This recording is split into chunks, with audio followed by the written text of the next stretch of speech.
that little church had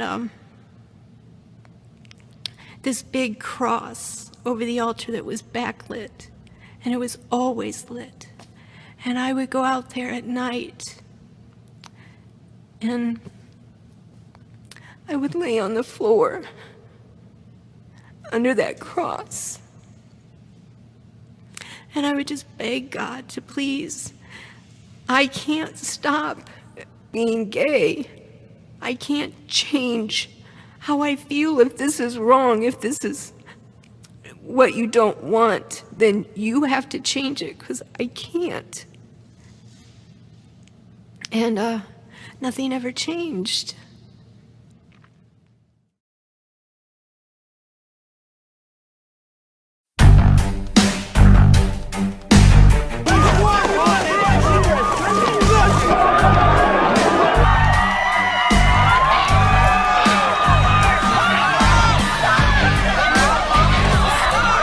Being a homosexual and a lesbian is a ticket to hell. We ignore both in the Bible about all sorts of things. He sat with them. You're a stupid motherfucker. Who's judging? Who's okay for you to judge me? Wicked and rough. I'm a born-again Christian. That's what I am. The second you see your son dropping the limp wrist, you walk over there and crack that wrist. Man up. Give him a good punch. Homosexuality is abnormal. It's against nature. It's shameful. It's vile. It's wicked. It's simply God's fixed determination to punish the wicked in hell for their sins. Because he can.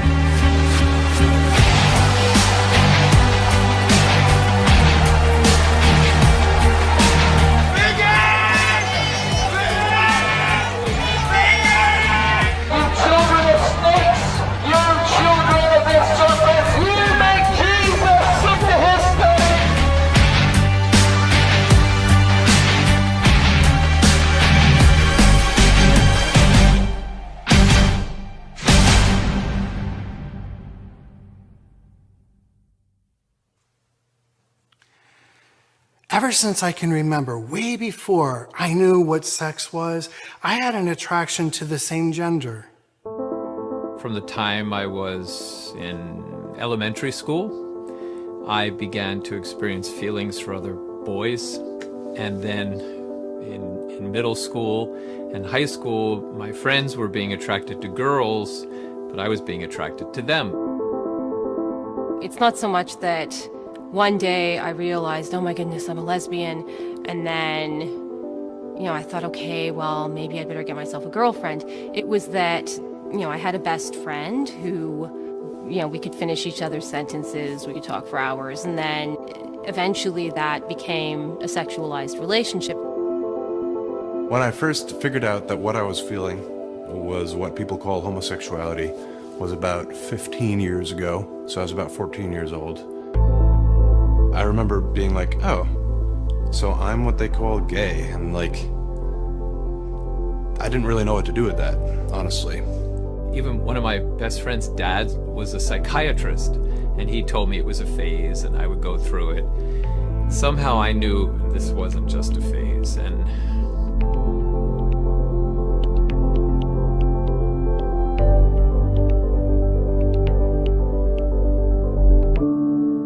my dad was an alcoholic, and he physically abused me.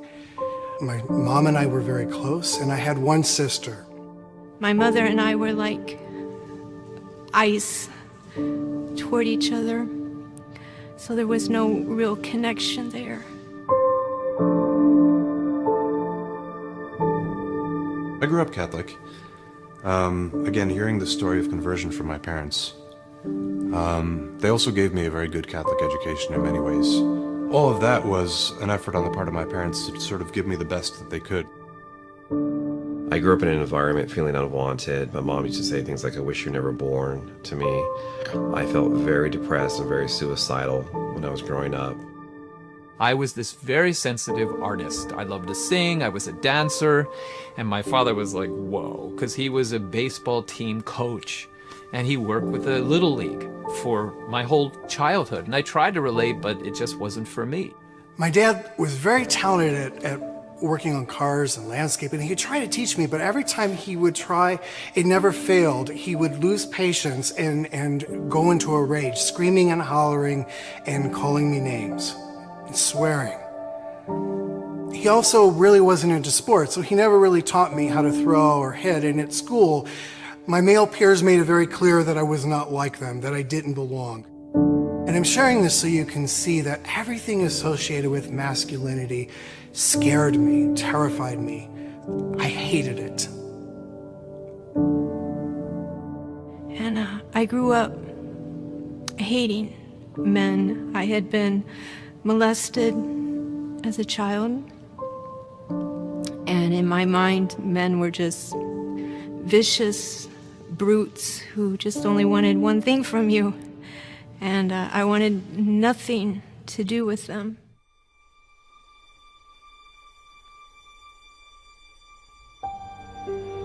You have to understand that for women especially, it's very often not so much a matter of strong physical attractions to one gender or to the other gender. It's a matter of how you emotionally interact with people. Because I always had a hard time bonding with boys my own age. I was much more sensitive, much more artistic and creative. And so it was natural for me to actually focus on hanging out with the girls because those were the activities the girls were doing. My parents had sent me to a psychologist at around the age of 12 because I guess I used to be somewhat effeminate. And they were worried, like, oh my gosh, he's gonna be gay. That was a miserable experience, honestly, because I had the idea that there was just something horribly wrong with me, that I was like abnormal in some way. They didn't say this, but that was the message that came through to me.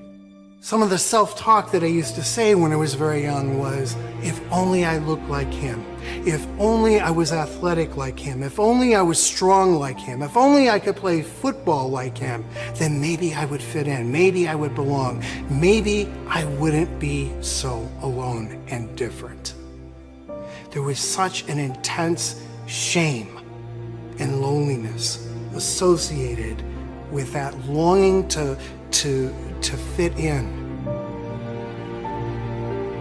I was so desperate for somebody to give me some attention and some physical affection, and I needed somebody just to let me know that I existed and that I was okay.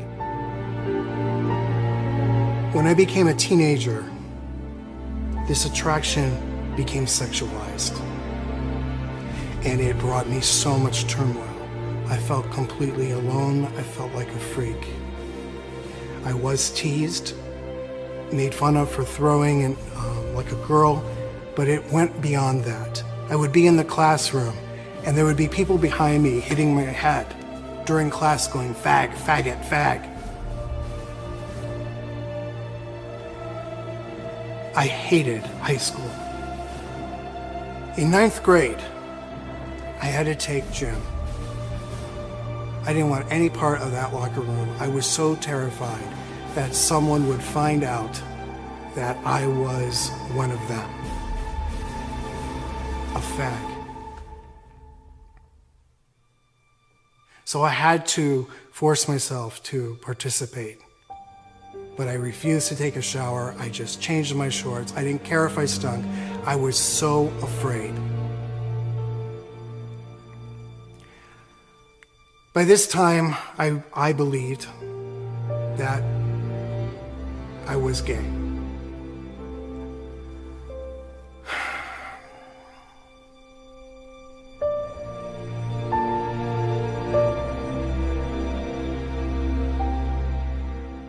I think the bullying really caused me to go deeper into the sexual acting out because I needed relief. I needed to help find some kind of source to help kill the pain.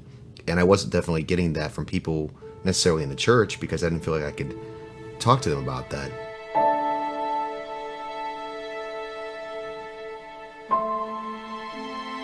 I ended up getting involved in a Pentecostal church, and they told me being gay was wrong. You couldn't be homosexual. And I believed them. And I left the gay lifestyle for 6 or 7 years. But they also told me that I had to be heterosexual. to be okay. And I couldn't do that. I couldn't. From the church, you hear either nothing or that's gross, and from the secular media, you start to feel this embrace, this support, this let's go out and find these people and help them. Wow, like it's no wonder that so many people leave, right? When everything hit me emotionally and I just was falling apart, and I needed human caring from somewhere. And the only place that I could see at the time that it was going to come from was back in the gay lifestyle. Because with a man, no way, you know, and friends can only be so close. So I ended up falling back into the gay lifestyle. My same-sex attractions were definitely hidden from almost everyone in my life. I really couldn't talk to my family about that. So who would I go to? Well, I would go to the guys that I was having sex with. That was really my only way that I knew to kind of make myself feel better. Not having anybody to talk that through with was extraordinarily lonely. I remember wanting to talk to somebody about this, but being terrified, obviously. Maybe not so obviously. But one of the things I did was to go into a gay chat room online. I couldn't wait till I was 18. Because the moment I would turn 18, I was going to go to my first gay bar, and I did. In fact, it was that very weekend after I turned 18. And I walked into that first gay bar, and it was exhilarating at first. I felt like I finally wasn't alone. There were other people like me. So I left the straight bar and went directly to a gay bar, because at least there I knew that men would accept me, they would understand me and give me the attention, the affection, the affirmation, and acceptance that I needed. But that feeling did not last long. In fact, the depression continued to worsen. And I turned deeper to alcohol and drugs to numb the pain as well as sex. I spent 1 or 2 or maybe even 3 years in kind of that spot where there was nobody to talk to about this. And honestly, where just these feelings could grow. And I don't mean just like the sexual feelings. I mean, what to me is more important, this belief that I wasn't acceptable and that there was something terribly wrong with me, and that I had to keep this part of myself secret so nobody could really know me, all this stuff. That really took root.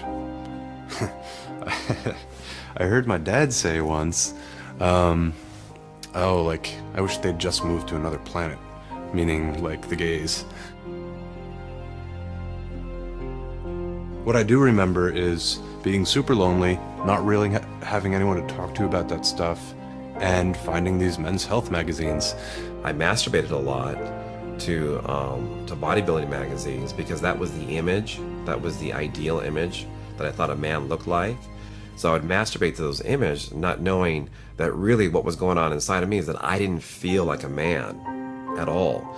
So my wanting to connect and bond with men that should have been done when I was 10, 11, 12, those needs were never met. So the homo-emotional needs became homosexualized. Eventually, you start to wonder, okay, why am I looking at these things? Why do I have these reactions? And why do I have this like sense of shame about it? Why is this something secret?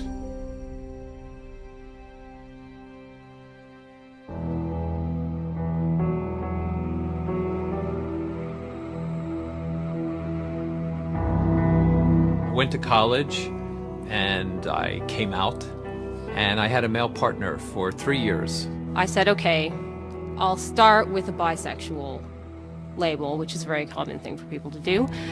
And then I thought, this is silly. I don't actually relate well with men. I should just say lesbian. That's more honest. I was the president of Gays and Lesbians United in Toledo. I used to write for the gay newsletter. I pretty much ran the gay church. I had a boyfriend at the time. I broke up with him because I told him, look, this is not going to work out with me because 1, I'm a Christian, and 2, I just don't really feel this is who I am at my core. But it was very painful because I wanted the affection, I wanted the attention, I wanted the acceptance and affirmation that he was giving me, but he also wanted the sex. And so I was confused because society was telling me, oh, this is what it means to be gay.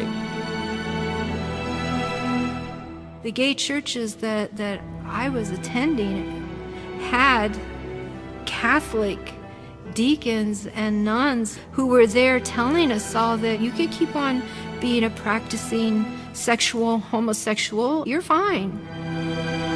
I felt extremely depressed living in this life. The depression was overwhelming. The loneliness was overwhelming. And so I did what I really had to do, which was I struggled for many years, and I had sexual relationships with guys. I also had sexual relationships with girls. I really was stuck in the middle of not being able to connect with men, not being able to have a healthy relationship with women, and I really needed to experience healing in my life.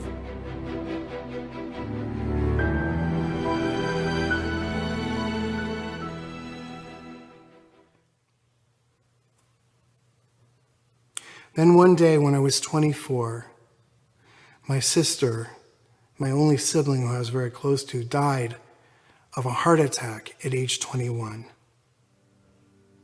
After I grieved my grief, I was forced to look at my own mortality, and I thought it should have been me. I was the one slowly killing myself. I was just so lost and so broken. And I knew that I needed God.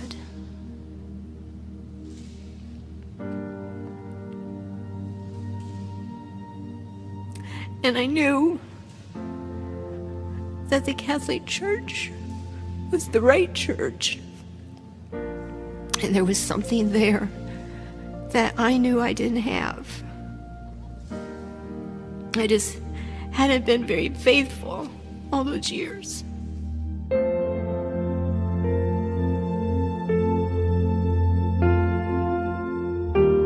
Then I realized that I needed to really get to know who God is. That he's not there to replace the emotional highs. There's got to be something more. The first time I ever actually told anybody about this, all of this, was in confession. And instead of just kind of brushing past it, he actually said, oh, well, do you want to talk about that? And I was like, yeah, please, I do.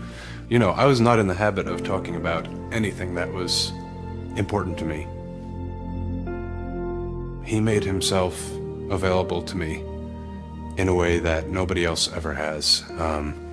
He was very truly a father to me and continues to be one.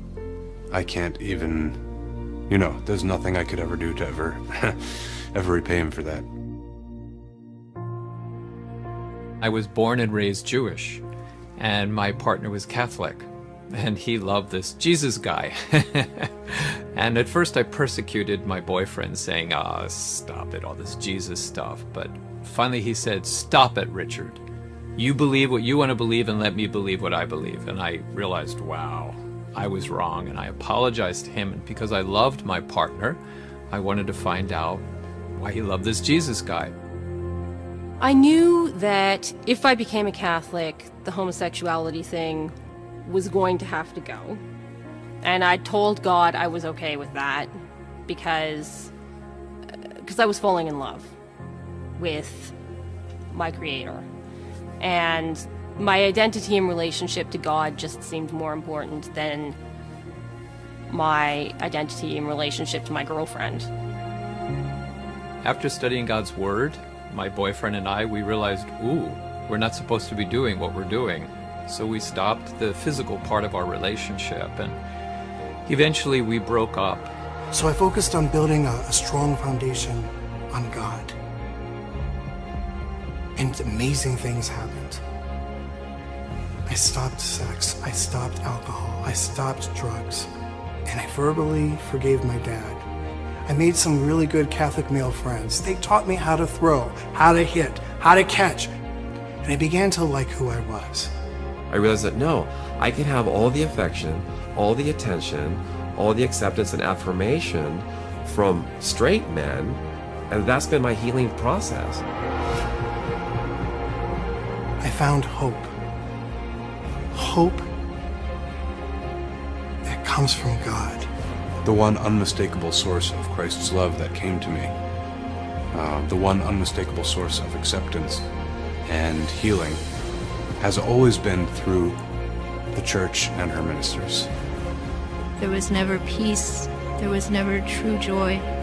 There was never happiness anywhere that I went in the world until I came to the Catholic Church.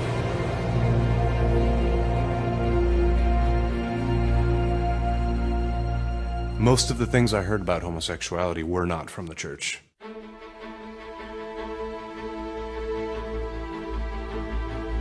I knew what was prohibited. I knew that there wasn't a future for me with, like, being married to a man or something. I didn't know why it was prohibited. It seemed arbitrary and cruel, as it still seems to a lot of people. To anyone who experiences heterosexual feelings, it feels natural. And for a man or woman who experiences SSA, or same-sex attraction, it feels natural. I think you have to distinguish between two elements of same-sex attraction. There's the natural, good attraction that human beings feel towards other human beings. And this can be emotional. All of these things are perfectly ordered. The only thing that the church says is disordered is when this becomes sexual desire. The act outside of marriage, whether it's for heterosexuals or those with same-sex attraction, is a sin. The reason the church does not condone homosexual acts is the same reason that the church doesn't condone contraceptive sex. It's like that's not what sex is for. Because one flesh is what God originally created. A man shall leave his mother and father and cleave unto his wife, and the two shall become one flesh. And two male bodies can't recreate this. Two female bodies can't recreate this. Only a male and a female. So when the church says that same-sex attraction is inherently disordered, what they're saying is that desire can't be fulfilled according to the design of our bodies. I think a lot of people, when they see in the Catechism of the Catholic Church that a same-sex attraction is considered disordered, they feel like that's very harsh language or that it's a judgment. And actually it's not. I mean, how many of us have told a lie? Well, that's a disordered attraction. And how many of us have seen a member of same-sex or opposite sex and lusted over them in our hearts and our minds and in our actions? That's a disordered. And one of the Eucharistic prayers of the Catholic Mass talks about asking God to help heal our disordered desires and affections for the universal church. This goes for everybody from Pope Francis all the way down. This is not saying, homosexuals are bad or they're somehow worse or more in need of saving.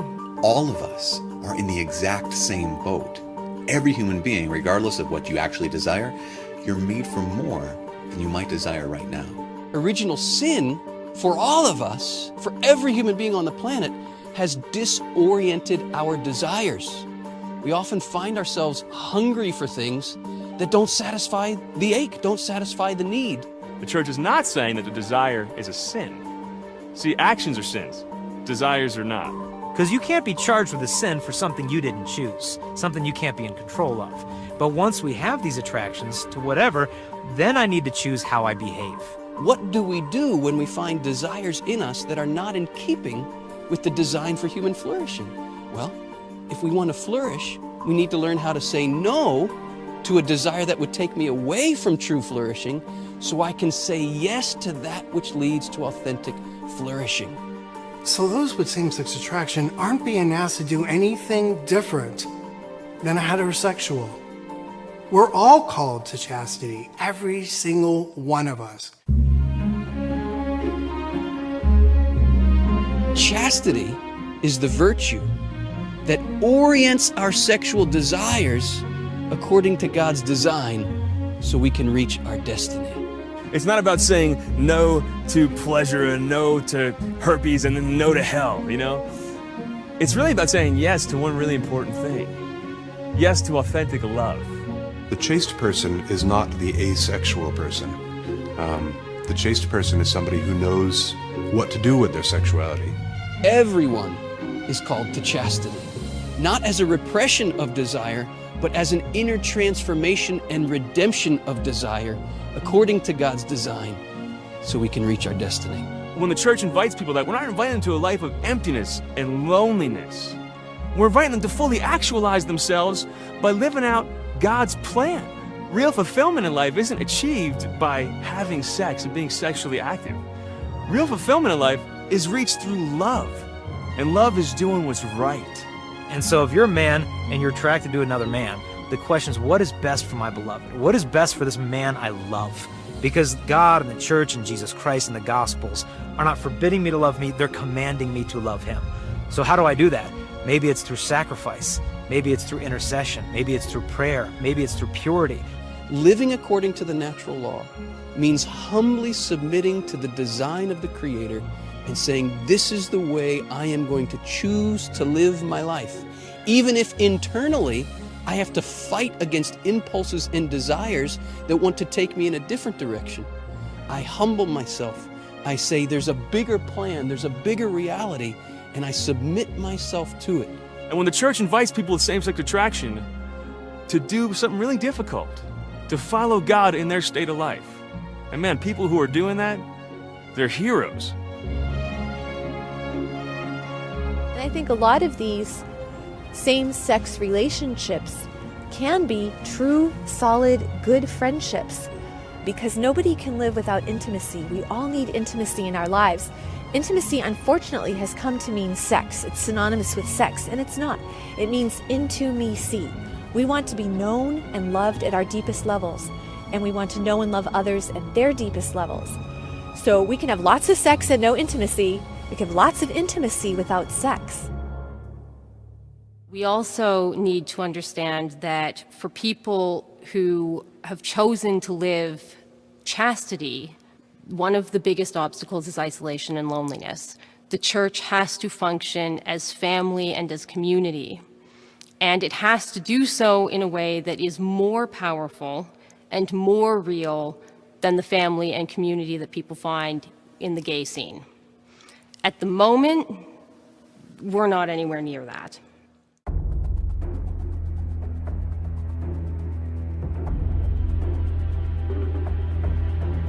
I mean, a large part of the alienation I felt was just what homosexuality was in sort of like widespread Catholic culture. You know, kind of like mean jokes got said about it. Or not mean because, well, nobody we know is actually like that, so we wouldn't talk like that if any of us were like that, but of course, you know, I'm sitting right there. And sometimes it would be hard sitting there, you know, when the subject of those evil homosexuals would come up, you know, and I would just want so badly to just jump up and yell at them, you know. I'm not what you think gay people are, but I couldn't say anything. There's this sense that, well, if I do, then they're not going to see me anymore. They're going to see this label. They're going to identify me with the enemy in some way. Unfortunately, there are a lot of people who've had negative experiences. Usually it's with people who have grasped the law, but who have not grasped the teaching that a homosexual is a person. You know, Christianity in general is in a position where we need to start asking forgiveness for those people who have been bigoted to those who have these attractions, whether it be their own family members, whether it be their pastors, kids in their youth groups. Like, we need to say, I'm sorry. Some of these people have suffered a lot, and that's their notion of the Catholic Church. Maybe that's all they know of the church. You know, I admit, I went to an all-guys high school, and I confess, I took part in it. You know, this, you know, you're gay, no, you're gay, you're gay. Just this stupid behavior. And I asked forgiveness on behalf of the entire community of people who experience these attractions, that you've experienced any of this stuff. From people who claim to be Christian like me, claim to be Catholic. I did it. The church makes it very, very clear. It says all men and women who experience same-sex attraction must be treated with compassion, dignity, respect. And every sign of unjust discrimination in their regard must be avoided. If when it comes to any kind of bullying, any kind of unjust discrimination, when it comes to anything like that, that's actually condemned by the church. The church condemns that and says that is an evil thing to do. The Catholic Church loves all people. And yes, that includes people with same-sex attraction. I think what's in people's consciousness is, as we all know, that horrific church that goes around with the God hates fags signs. No, like God hates your sign. Go burn your sign. That's what he hates. Yes, homosexual acts are a sin. Yes, there are people who live in sin in that way. But how did Jesus treat people who lived in sin? He spoke to them like normal human beings. The church should be the safest place on earth. That's where we need to. That's what Jesus did. He just received without judgment. And he just showed unconditional love. But there's two camps basically. There's those that say you're going to hell. God hates homosexuals. And then there's people who say, over on this extreme, oh, you can just live an active gay life. God loves everybody. It's okay. He wants you to love too. But there's another camp. The Catholic Church puts forth a third way to treat every person, but in this case, particularly persons with same-sex attraction, to be able to say, we do not in any way hate or condemn or fear or want to isolate you. At the same time, we can't embrace everything that you choose, so we're going to choose this third way, and that third way is love. We're going to love you.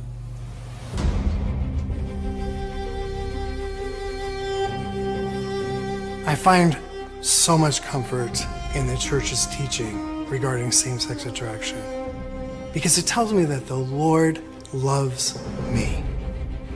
I can live, and I do live, a fulfilling, chaste life. My whole life I would cry and beg God, please make me good. I don't want to be evil. That drove me to search and search and search. And I just wanted what was the truth. Don't tell me nice lies. I just want what is the truth. And if you're seeking truth and you refuse to be satisfied with anything but truth, then you're going to end up in the Catholic Church because that's where truth lies. If I hadn't had this very clear, very obvious doctrine in front of me, if I hadn't understood as a Catholic that it was inerrant, then I don't know where I'd be today. I sought all my life for love. That's what I was really looking for in all my acting out. Now I experience true, authentic love. If the church will never stop saying anything, it will never stop saying, we love you. The church opens wide her doors to the whole human race and says, come. Come all of you who are thirsty. Come all of you who are hungry. Come to the waters of life. Come to the bread of life.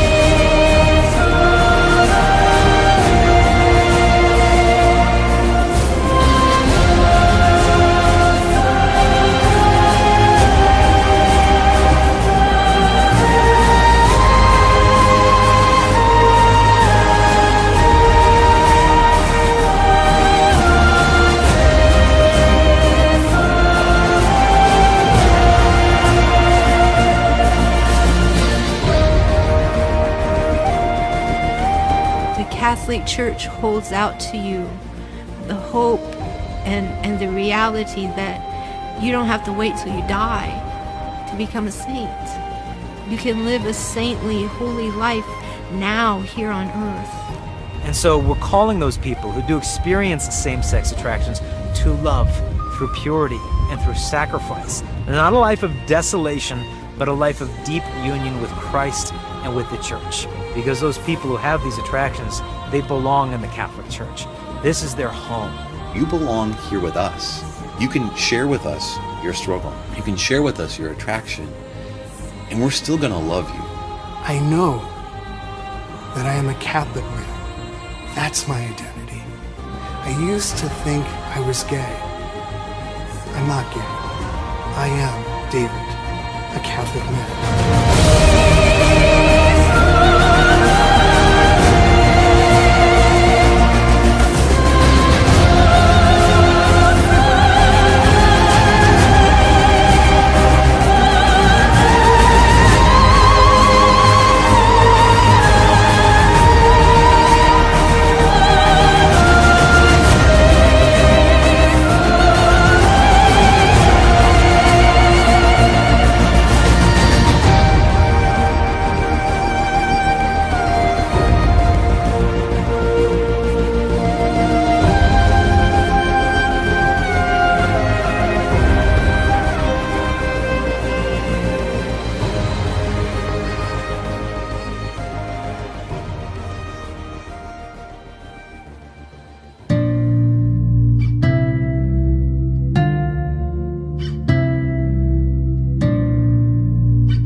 Sure that we make it far enough to look back and laugh when times were rough. No fear, no doubt, no worry when you gave me your heart.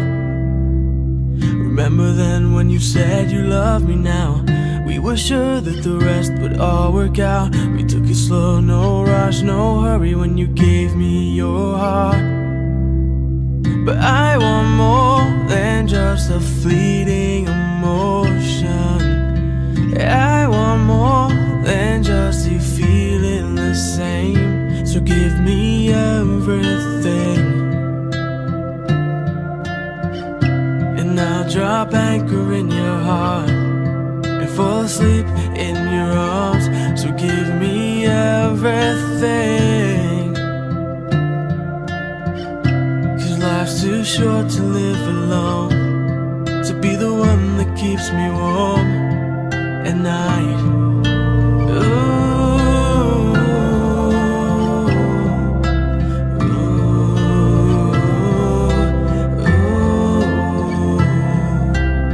We thought our love was enough to stand the storm. We've seen it all and we stood the rain before. Was there a calm in your soul when you told me you gave me your heart? But I want more than just a fleeting emotion. I want more than just you feeling the same. So give me everything, and I'll drop anchor in your heart and fall asleep in your arms. So give me everything, 'cause life's too short to live alone. So be the one that keeps me warm